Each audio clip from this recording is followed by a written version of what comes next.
And fate would have it, folks. This is the end of the second round of the round robin format of the preliminaries of the Jack Russell Cup to determine who will move on to the finals. And yours truly, who kind of envisaged this system, could not have thought of a better conclusion than what is going on right now. Gabriel Osler is done as far as games go. He's got a record of 2-2, perfectly even at 500. Joe Patrone is sitting at 1-2, and Richard Mannix is sitting at 2-1. So literally, point blank, literally, everything hinges upon this match. If Richard wins, the final is set between Gabriel and Richard. And if Joe wins, then boy, we've got a hell of a tiebreaker on our hands. Everybody has everything to play for and everything to lose. And I am just excited to be witness to this beer pong spectacle. Now, Richard, you are coming off your own win. So it is your choice off of the metaphorical coin toss. Are you shooting first or deferring? It looks like you're shooting first. I think that's shooting first. I like to receive and shoot first. Okay. Okay. It looked like kind of like you were doing mask off or something for a second. You were doing like this. Receive. Oh, got it. Mask off. Am I also off. for the viewers? Am I commentating from my bed? Yes, it's comfortable. That's your bed. Looks like a futon. Yeah. It's very low to the ground. Pebs misses his first shot. And misses the second. And the second. Tough. I don't know where the ball went. Uh-oh. Adjust his camera angle a little bit for, certain sportscasters across the nation. That's very generous of you. Joe's turn to shoot now, and he starts out hotter than a poker left in the fire. Makes his first. Oh, and almost blows up the cup. Gabe, what's wrong with your camera? Gabe's freezing out a little bit. It's going to be okay. Which Joe was kind enough to point out in the last match. Hasn't been done very often that cups get blown up, but he almost completed the trifecta of the Bender Street Bullies blowing up cups today. Just making sure my hotspot's still on. Yes, it is. Also, Gabe, you're freezing up a little. I should be okay now. Okay. Well, we'll see. Yeah, sure. Can Richard get back on the horse? Was that a make? Yeah. Front left. Yeah, it seemed like a make. Okay. And front that's right. A balls back right out of the gate. Top or top right?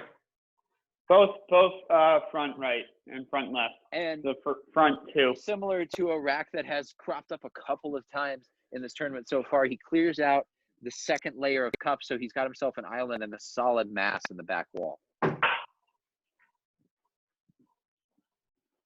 Boom, front cup. And he makes another. Finally, somebody capitalizing on a balls back. Oh, and he so nearly went doubles balls back, which is damn near unheard of in a format like this where you have to take all the shots by yourself. But tremendously, he has cleared 3 cups on one turn, and that puts Joe in a very early hole, one that he was likely not anticipating being in.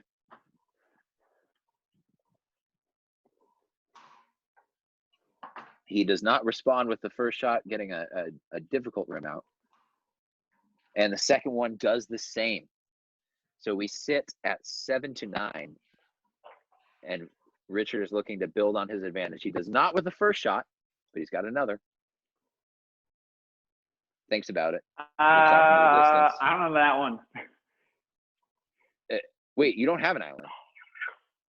No, but I was saying that one, it bounced off this cup and bounced into the cup behind the pillar. But did it hit the wall? No. So it counts then. I don't want to count that one. It was iffy. I mean, if you don't want to, then it's on you. It was iffy. You're the judge. Yeah, we're honorable people here.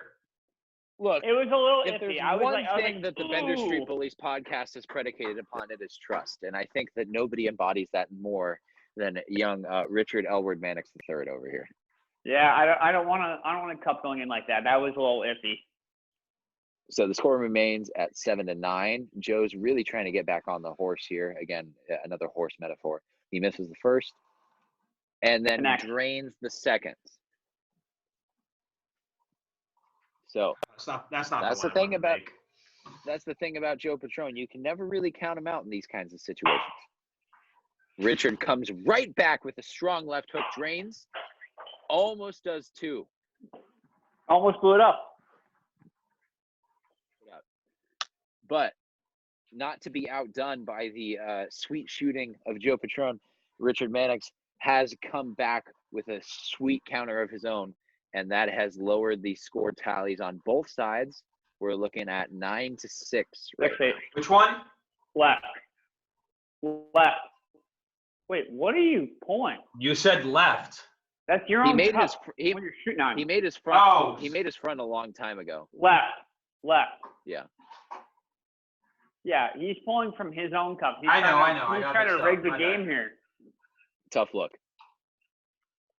Real tough look. So, oh shit, it is 6-8. I wanted to make a 6-9, but I know. He ruined it. Well, sorry, I'm a little too far ahead. Joe doesn't 69 anyway, based on previous agreements made with his fiance, and it is his shot now.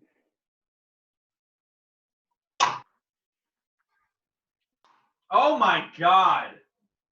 And he goes 0 for 2. Difficult.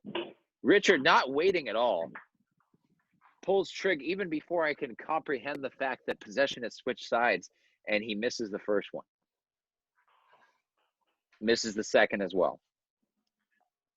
So now we're getting into where the rubber meets the road a little bit. Joe's rack is not favorable, but he's still got some good places to shoot. And Richard is getting right around re-rack territory. So what's he going to do? Make up? Joe, which one did you make there? Made the front. 6-7. Well, maybe 76. And Richard gets a ball back for a nice little behind the back attempt. That's always great when he gets that because they're so comical how they turn out. And he misses the second as well. The noose is tightening. The label of choke has been applied to Richard Mannix before, and it's a little early on, but he has established a lead, and now he's that threatening is to so early. Wow. I'm a competitor. That's pull rude. Your foot off the gas. Rude. That is so rude. Seeing as you should be rooting for me. Be impartial. You should be rooting for me. The pundits are I'm just regurgitating what I've seen in all the papers. Oh, now I'm all. Gabe, speaking of a little games, you should be rooting for me to knock Joe out of the game and get yourself safely in. Who says I'm not? Who says that this is not just a tactic to mess up Joe because he complained after missing his first one that I was fucking throwing him off by being a little bitch on commentary. You got to think about it. Was that 0 for 2? He gets a ball back, though. And missed pretty badly. And apologies for the shifting camera, but I'm moving closer to the Wi-Fi. Okay, hold on. We've got to get a little bit of an interregnum here. Because Joe has shot before he was supposed to. Oh. I'm 0 for 2 either way. You missed both? Yeah. Oh, Jesus. Guys, these are shots I don't miss.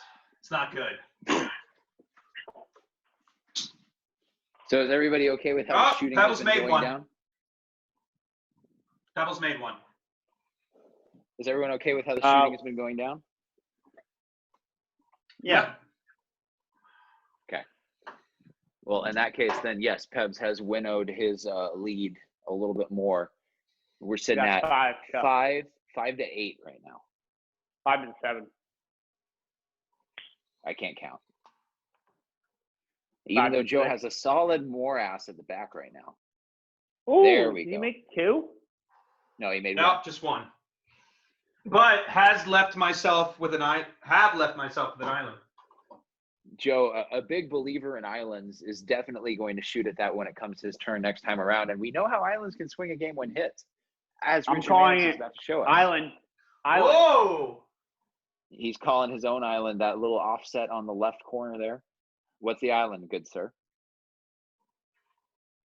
Sicily. Sicily. Ooh. As he pretends to be Italian. No good, just a little bit long, You don't which get nobody has. another shot on an island. I know.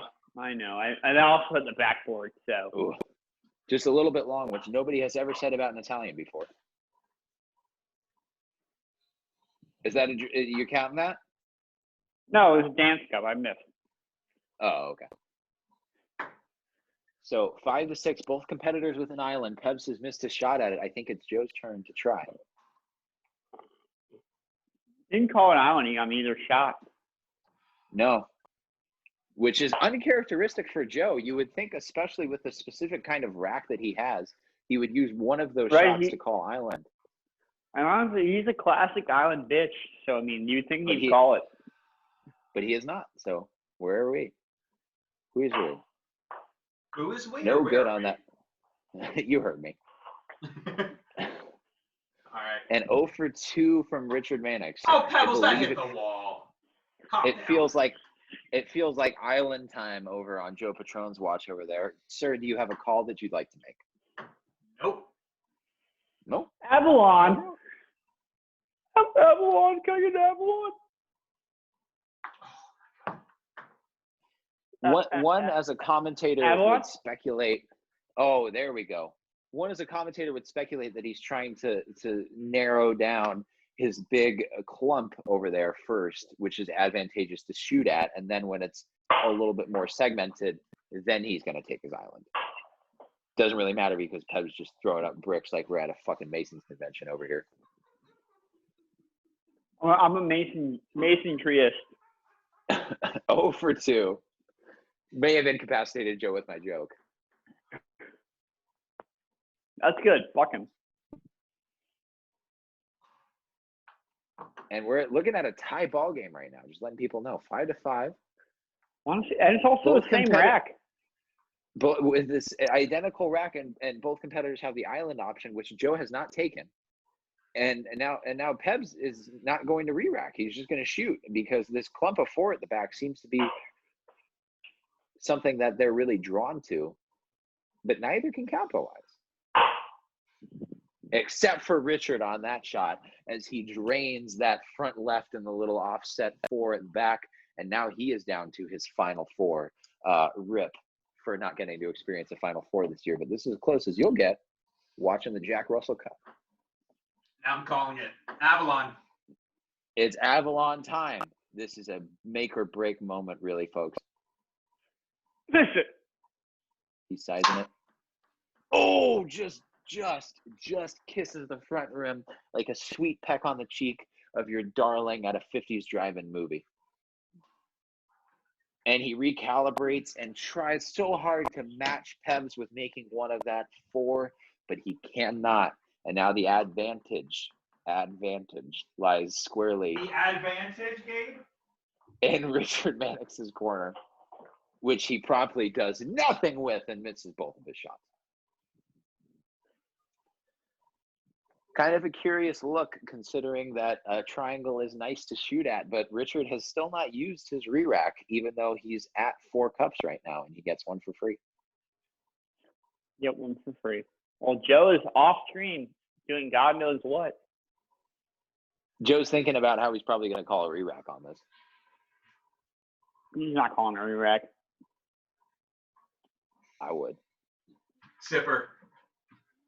Ooh. See? Told you. Panic re-rack. That's not panic. That's strategy. I'm getting balls back right here. Yeah, you could call it panic, but it's a much better location to shoot at than the one on the island where he already didn't capitalize. Joe claims he's getting balls back. This commentator believes he's making 1 of 2, and it's his first one. He's going to get too excited after that. Way too excited. And he does make that first one, this first on the short side. Oh! No dice on the second. Wow. It's almost like I know what the fuck I'm talking about. I'd like a diamond. And now Pebs is You'll going to hold join on the while I redact find my train. ball. Oh my god. Joe may have slipped a disc in his back when picking up his ping pong ball from somewhere in the dark recesses of his basement. We're gonna have to turn in make sure that that's not an ongoing situation, because we all know that Joe is a couple years away from being in a nursing home. Dude, can it be 1 year away? Richard barely makes it on the island with his first shot. Miss And both. same with the second. So what do you It is do? 4-4. It's 4-4. No makes from Richard, but he is sitting at his re-rack with a nice diamond there. And Joe is one good shot away from potentially leaving himself a traffic light, which is nobody's idea of a great thing to shoot at. He thinks. Oh, just misses. Second shot. Also no good. A punishing double rim shot from Joe Patron. Richard again just kind of gets it in the general vicinity of the cups. Ooh, same on the second. Much more close to the vicinity of being where you want it to be, but not quite. Not quite. Not quite. Not quite. Not quite.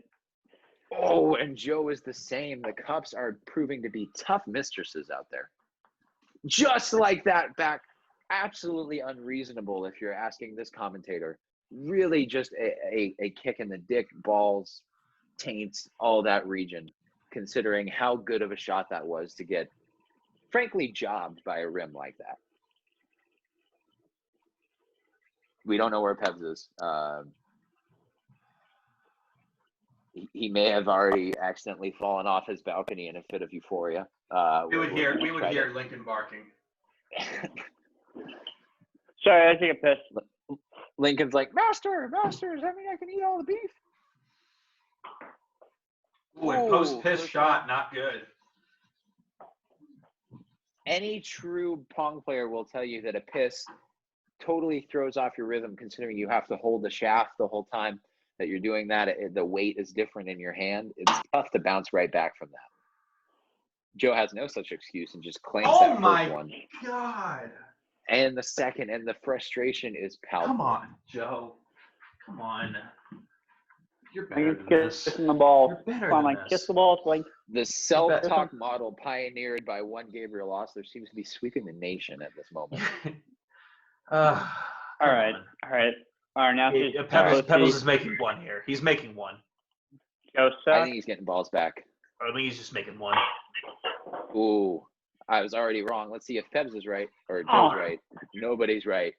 Nobody's right when everybody misses like that. And we're, as has so often happened in this closely, hotly contested tournament, we are deadlocked at a stalemate that doesn't seem to be broken anytime soon. And Pebs is gone? Should I not shoot? Oh, okay. Oh, there he is. Did you just turn off the lights for a second? Yeah. Okay. The mind games do not work, as Joe does indeed make his shot, but I think he's a little displeased because he does leave that traffic light that I so warned him about mere minutes ago. Oh, we get a cup. Fuck. He hits two Shit.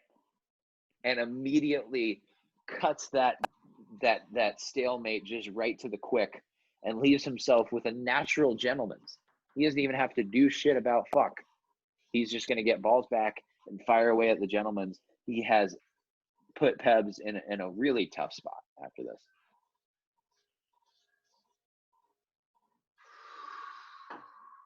A deep breath. If he can improve on the situation, it's going to be tough to see a way back. Ooh, no good on the first one. And he makes the second. An unbelievable swing in this heretofore completely deadlocked match. We went from 4-4 to 4-1, thanks to the brilliant shooting of Joe Patron. And he has cleared away that back cup, so he's got that second one a little closer. And Pebs does not help his cause by clanking the first. But he makes the second. So he's got himself closer to a gentleman's kind of situation. We'll see if he even gets another shot at it after Joe Patron has been just chugging away here. First shot up. And it's straight in. No doubt about it. Didn't even think. Didn't even look. There was no rim, no swirl. Splish, splash, biff, boom, bash. Right in there. And he might blow it up right now and leave no hope of return. No such thing. But it's all on Richard Mannix now. He's got 3 cups to make just to force overtime. Human drama. Can it happen? Lets the ball kind of roll away from him for a second. I think that was a mistake.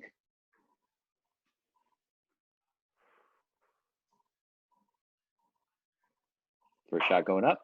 No good. So it's all on this right now. And no good again. And the improbable has become the reality. It is 2-2 all around in the Jack Russell Cup. Who could have foreseen a tournament format such as this falling? Me! I foresaw this. I foresaw it right away.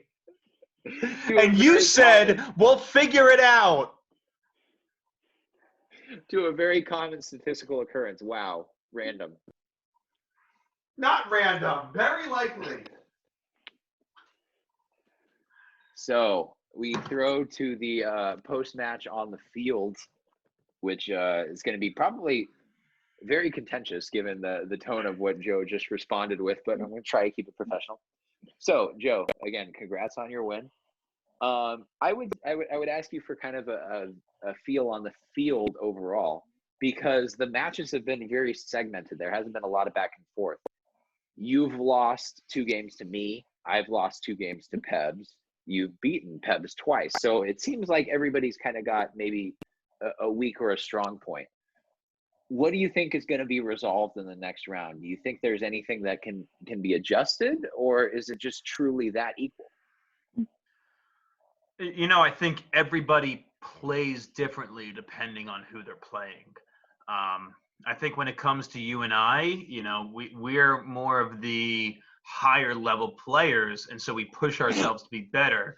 However, Pebbles is more of a high-low guy. You know, you never know what you're going to get with him. All of a sudden, he might be playing world-class Pong that you've never seen from him before. So you just never know what to expect with him, where when I'm playing someone like you, Gabe, you know, I kind of know what I'm fighting against. So in terms of what's going to happen with this playoff, overtime, whatever you want to call it, round that we're going to have to develop, I'm being completely honest. I don't know what's going to happen. I'm going to put you on the spot here because you are the victor, and because, you know, one could say that you have the sort of baton to carry in this situation. If you had to choose, what would be your decision as far as breaking the tie to determine who makes it to the championship round? You know, the first 2 thoughts that come to my mind are a last round, one more game between all of us, or a 21 cup virtual Pong extravaganza, which I know has its own technical issues.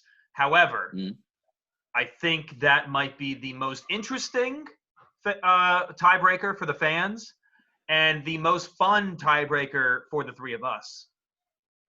That is interesting. Well, hey, congratulations on your win. And Thank you very much, we're going to have to see how all that happens. Now, Richard, you've been raising your hand for a while, but that doesn't really matter because you're the loser in this match and you get the second interview slot no matter what. I'll give you your chance to speak now without giving you any particular prompt. I assume you have a lot to say. So the floor is yours.